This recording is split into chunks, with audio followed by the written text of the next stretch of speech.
Setelah menghabiskan waktu beberapa jam di luar, pasangan pasutri itu kembali ke hotel secara terpisah.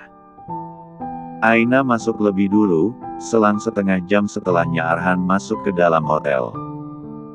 Ia tersenyum-senyum sendiri saat membaca pesan Aina yang saat ini sudah menunggunya di dalam kamar. Namun, saat sedang menunggu lift, Sela datang menghampiri Arhan. "Alvin tadi siang bilang, kamu harus pulang ke Jakarta besok." "Pulanglah, untuk apa kamu di sini terus?" ucap Sela. "Aku memang akan pulang besok, kamu tidak perlu memperingatkan aku," ucap Arhan sambil membalas pesan Aina. "Karena malam ini, terakhir kamu di sini, temani aku ke kafe." "Kita sudah lama tidak mengobrol," pinta Sela dengan nada suara rendah, tidak sengotot biasanya. "Lain kali saja, Sel. Aku ingin istirahat sekarang." Sela menghela napas panjang dengan wajah lesu. "Hufet, aku tidak tahu harus menceritakan masalahku dengan siapa, tidak ada lagi yang bersedia untuk mendengarkan aku. Papa sudah tidak ada, Mama banyak menuntut dan sekarang kamu juga menjauhiku." Air matanya mengalir tanpa suara, ia seperti sedang di puncak keputusasaannya. Kali ini Arhan seperti tidak tega. Meski ia kesal dan jengkel dengan wanita itu, tetapi janjinya kepada Pak Aman tidak bisa ia lupakan begitu saja. "Baiklah, 20 menit. Tidak lebih." Sebentar saja. Ayo." Sela berbalik, melangkah pergi, disusul Arhan setelahnya. Di kafe hotel, Arhan terlihat fokus mendengarkan keluh kesah Sela tentang desakan mamanya yang menginginkan Sela meninggalkan pekerjaannya di perusahaan iklan dan pindah ke perusahaannya sendiri. Ya, Arhan sangat tahu bahwa Sela tidak menyukai perusahaan keluarganya dan memilih untuk mengembangkan bakatnya sendiri. Ia juga tahu jika Sela selalu dituntut untuk menjadi seperti yang mamanya inginkan. "Apa yang harus aku lakukan, Han? Aku merasa sendiri sekarang. Aku mohon jangan membenciku, jangan menghindariku. Kalau bukan kamu, siapa lagi tempat yang harus aku datangi saat terpuruk seperti ini?" Arhan masih terdiam sambil bersedekap dada. "Masalah keluargamu sudah di luar kuasaku. Kamu harus tegas menolak jika memang kamu tidak ingin menuruti permintaan mamamu. Sebagai seorang wanita berpendidikan, cukup buktikan jika kamu bisa dan kamu mampu meraih kesuksesan tanpa embel-embel warisan. Bagaimana bisa aku semangat sekarang? Han, kamu satu-satunya yang paling mengerti aku hanya punya kamu di dunia ini. Bahkan jika harus berlutut sekalipun, aku rela. Asal kamu bersedia datang kepadaku lagi, seperti dulu.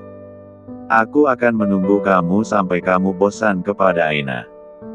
Aku rela, kamu boleh tetap bersamanya, bahkan tidur dengannya, tapi tolong jangan lupakan aku, Han. Di akhir pencarianmu, datanglah kepadaku, kapanpun aku akan menunggu."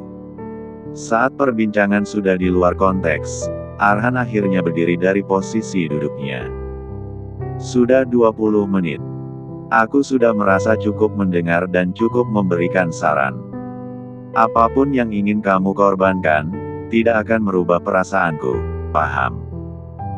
Saat Arhan hendak melangkah pergi, Sela bergerak cepat memeluk Arhan dengan erat. "Aku putus asa, Han. Aku benar-benar tidak siap kamu mencintai wanita lain. Lepas." Arhan mendorong Sela menjauh darinya. "Cukup, aku punya batas sabar. Jangan sampai aku memberitahu seberapa dalam hubunganku dan Aina." Tanpa mengatakan apapun lagi, Arhan melangkah pergi meninggalkan tempat tersebut. Sementara Sela kembali terduduk lemas di kursi-kursi kafe. Suara isak tangisnya menarik perhatian para pengunjung dan pegawai di sana, tetapi Sela tidak peduli. Ia terus menangis, meluapkan semua perasaannya. Sudah berbulan-bulan ia kehilangan sosok Arhan yang selama ini selalu memanjakannya, dan ia tidak pernah menyangka jika suatu saat perhatian Arhan akan diambil oleh wanita lain. Arhan berlari sesaat setelah sampai di lantai 7, sesampainya di depan pintu kamar Aina, ia segera membuka pintu sambil berusaha mengatur napas yang tersengal-sengal. Namun, sepertinya ia sedikit terlambat karena Aina sudah terlelap di atas ranjang. Saking lelahnya Aina sampai lupa membuka sepatunya. Setelah merasa lebih baik, Arhan mendekat. Ia duduk di tepi ranjang, membuka sepatu kets yang masih membalut kaki istrinya. Tak berselang lama ia pergi mengambil handuk kecil yang ia bahasi dengan air wastafel untuk membersihkan kaki Aina. Arhan terlihat begitu telaten membersihkan kaki Aina, mengusapnya dengan handuk basah. Padahal ia juga lelah karena berjalan kaki di pusat kuliner tadi, tetapi masih saja menyempatkan diri untuk memastikan Aina tertidur dengan nyaman. Hufet, gara-gara Sela, aku jadi telat mengucapkan selamat tidur kepada Aina. Mana besok penerbangan pagi, aku tidak mungkin mengganggu tidurnya. Arhan meletakkan handuk tadi di atas nakas lampu tidur lalu segera merebahkan tubuhnya di samping sang istri. Ia mendekap tubuh mungil itu dengan erat. Pukul 6 pagi, Aina terbangun dan merasakan kakinya begitu pegal karena jalan-jalan bersama Arhan semalam. Ia menoleh ke sisi kirinya dan tidak ada Arhan di sana. Jangan-jangan Mas Arhan sudah pergi. Ia segera bangkit dari posisi berbaringnya, meraih ponsel di atas nakas. Sebelum pergi, ternyata Arhan masih sempat mengirimkan pesanan singkat yang bertuliskan bahwa ia akan menunggu Aina pulang ke Jakarta. Perasaan Aina sedikit aneh karena Arhan pergi begitu saja tanpa berpamitan secara langsung. Saat melihat jam di ponselnya, ia pikir masih ada kesempatan untuk menyusul ke bandara. Buru-buru ia mencuci muka, gosok gigi, keluar kamar mandi dan langsung memakai sepatunya, mengambil dompet. Ia berlari keluar dari kamar, melangkah menuju lift. Sesampainya di bawah, ia menghentikan langkahnya saat berpapasan dengan Kinos di lobi. Aina, mau kemana? Aina nampak gelagapan, bingung harus menjawab apa. Aku harus keluar sebentar. Aku akan kembali sebelum pemotretan. Aina melanjutkan langkahnya melewati Kinos. Jalanan utama sedang macet, sahut Kinos. Aina menghentikan langkahnya, berbalik menatap Kinos. Kamu mau ke bandara, kan? Aina nampak kaget, karena ternyata Kinos tahu ia akan kemana. Pagi-pagi sekali aku bertemu Arhan. Mungkin penerbangannya setengah jam lagi. Bandara cukup dekat, jika kamu mau, aku bisa antar, ucap Kinos. Tentu saja Aina masih diam tak percaya, ia mulai bertanya-tanya, apa selama ini diam-diam Kinos tahu jika ia dan Arhan mempunyai hubungan. Melihat Aina hanya terdiam, Kinos segera melangkah mendekatinya. Ia meraih pergelangan tangan Aina. Ayo tunggu apa lagi? Ia menarik Aina, melangkah keluar dari lobi. Mungkin ia akan patah hati, tetapi bagi Kinos, melihat wanita yang ia cintai bahagia, sudah menjadi kepuasan tersendiri. Sementara itu Arhan masih duduk di kursi tunggu bandara, menunggu jadwal penerbangannya. Sejak tadi Arhan terus melihat hasil foto selfie ia dan Aina malam tadi. Seumur hidupnya, baru kali ini ia mau diajak berfoto selfie. Dulu, baginya hal seperti itu sangat kekanak-kanakan dan lebay. Namun, sepertinya hal lebay itu akan menjadi salah satu kebiasaan barunya untuk mengabadikan momen berharga bersama Aina. Han. Arhan mendogak saat seseorang memanggil namanya. Kenapa kamu menyusulku kemari? Ya, siapa lagi kalau bukan Sela? Aku kebetulan ada perlu di dekat sini, jadi aku sekalian mampir, untuk melihat kamu sebentar. Arhan kembali menunduk sambil memasukkan ponselnya ke dalam saku jaketnya.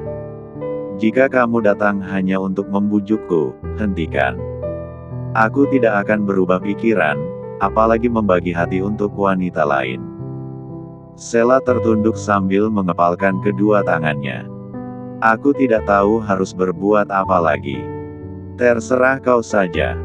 Situasi kembali hening antar keduanya.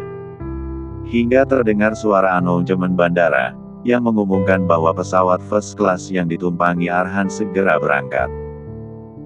Tanpa pikir panjang, Arhan segera berdiri dari posisi duduknya sambil menenteng tas selempangnya. Aku pulang. Bekerjalah dengan sebaik mungkin. Ia menepuk bahu Sheila lalu melangkah menuju pintu keberangkatan. Sheila menegapkan kepalanya. Tadinya ia ingin pergi tetapi tiba-tiba dari jarak beberapa meter ia melihat Aina dan Kinos sedang berlari ke arahnya. Bisa-bisanya dia sok peduli hingga menyusul Arhan ke sini, batin Sheila dengan tatapan kesal. Sheila berbalik, melangkah cepat menuju pintu keberangkatan. Han, tunggu.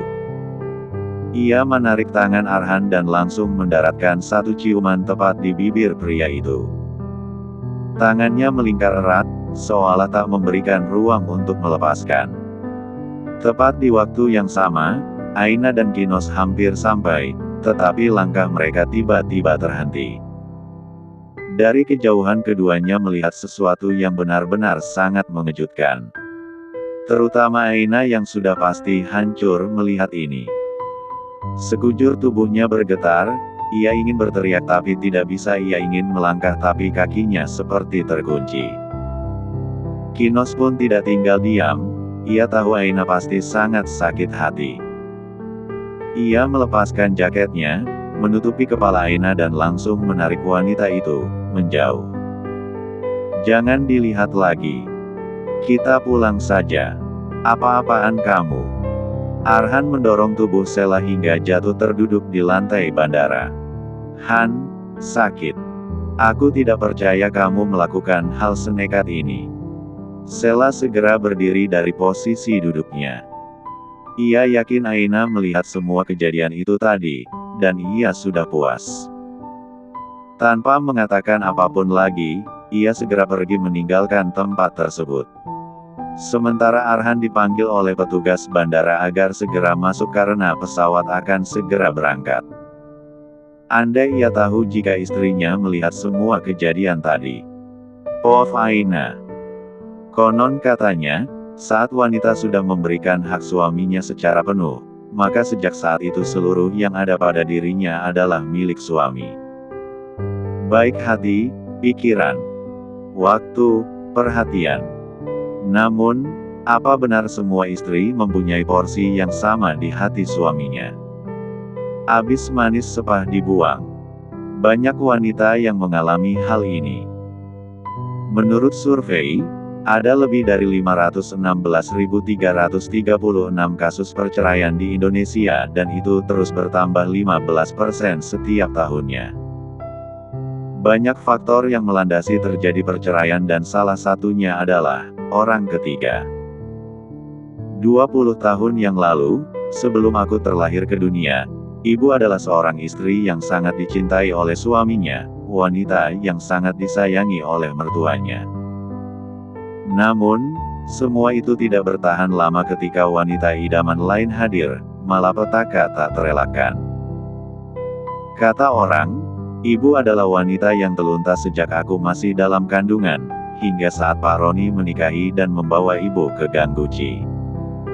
Aku tumbuh besar hingga dewasa dengan image anak wanita malam, karena ibu seorang pelayan klub. Berbeda dari pandangan semua orang, bagiku ibu adalah bidadari yang turun dari surga, tutur katanya selalu lembut, ia tak pernah memasang wajah masam saat di hadapanku. Aku pernah berkata bahwa aku ingin sepertinya, aku ingin menjadi wanita pejuang di tengah keterbatasan. Tapi tidak, ibu tidak menghendakinya aku hidup sepertinya. Dicintai, diinginkan, diberi harapan, lalu setelahnya disia-siakan.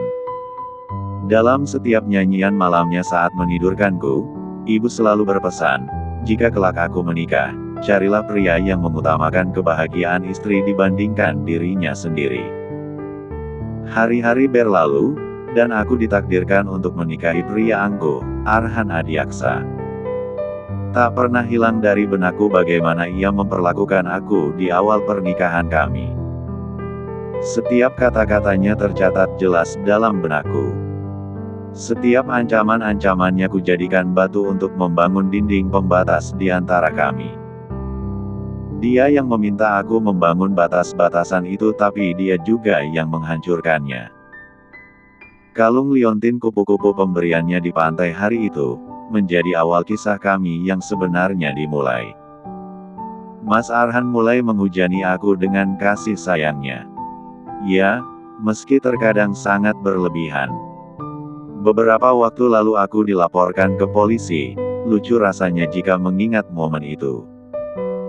Dia punya caranya sendiri untuk membuat aku tetap berada di sisinya, tanpa menjatuhkan harga dirinya. Dia tegas, berprinsip. Namun, ternyata itu saja tidak cukup. Ada wanita itu di antara kami. Ada namanya di setiap kisah di masa lalu Mas Arhan, dan ada dia di setiap momen yang aku lewati. Dia seperti sebuah tali yang mengikat tangan kanan Mas Arhan, dengan berlandaskan janji yang aku juga tidak tahu kapan semua itu dimulai. Kita pulang saja. Jangan kamu lihat lagi. Entah mengapa aku pasrah saat Kak Kinos menarikku pergi. Di balik jaketnya yang menutupi kepalaku, aku menangis tanpa suara. Ah, mungkin ini yang namanya cemburu. Hingga mau marah dan berteriak saja sudah tidak bisa. Detik itu aku tiba-tiba takut, kalau saja aku akan menjadi salah satu di antara 516.336 pasangan yang berakhir pada perceraian. Mungkin Mas Arhan tidak punya rasa, tapi wanita itu bisa melakukan apa saja. Aku menyadari bukan hubungan kami yang diperbaiki, tetapi wanita itu yang harus pergi dari hidup Mas Arhan. Saat sampai di hotel, aku mengurung diri seharian, tidak mau makan, tidak mau pemotretan. Semua orang silih berganti datang, bertanya aku kenapa, tapi aku bisa bilang apa? Tidak ada satu baris kalimat pun yang bisa aku sampaikan mengenai hubunganku dan Mas Arhan, kecuali Kak Kinos yang sepertinya sudah mengetahui sedikit tentang kami, meski tanpa aku ceritakan. Bagai jatuh tertimpa tangga pula, keesokan harinya foto-foto Mas Arhan dan wanita itu mulai tersebar di artikel bisnis. Dengan caption, CEO Adikarya Group dan putri pengusaha properti dikabarkan kencan di Paris. Foto yang tersebar adalah foto saat Sheila memeluk Mas Arhan di kafe hotel. Berita ini membuatku semakin enggan melihat ponsel, jadi kumatikan saja, biar bisa fokus kerja. Selesaikan saja pemotretan hari ini, aku tunggu. Setelahnya kamu bisa pulang duluan ke Jakarta. Masalah diskusi dengan pihak agensi dan manajemen, aku yang mewakili, ucap Kak Kinos saat menghampiriku di balkon kamar hotel. Dia memang yang paling mengerti aku. Mungkin bisa saja aku menyerah dan berhambur ke pelukannya. Tapi aku bukan wanita seperti itu, aku tidak akan lari ketika aku sudah bertekad untuk memulai hubungan dengan Mas Arhan. Hanya saja saat ini butuh untuk istirahat sebentar, berpikir matang, sebelum bertempur dengan wanita itu, lagi. Sedikit saja aku salah mengambil langkah, maka wibawaku sebagai istri seakan hancur. Aku tidak ingin itu terjadi. Lelah boleh, tapi nyerah jangan. Tidak ada di kamusku. Ku biarkan wanita merasa menang untuk saat ini.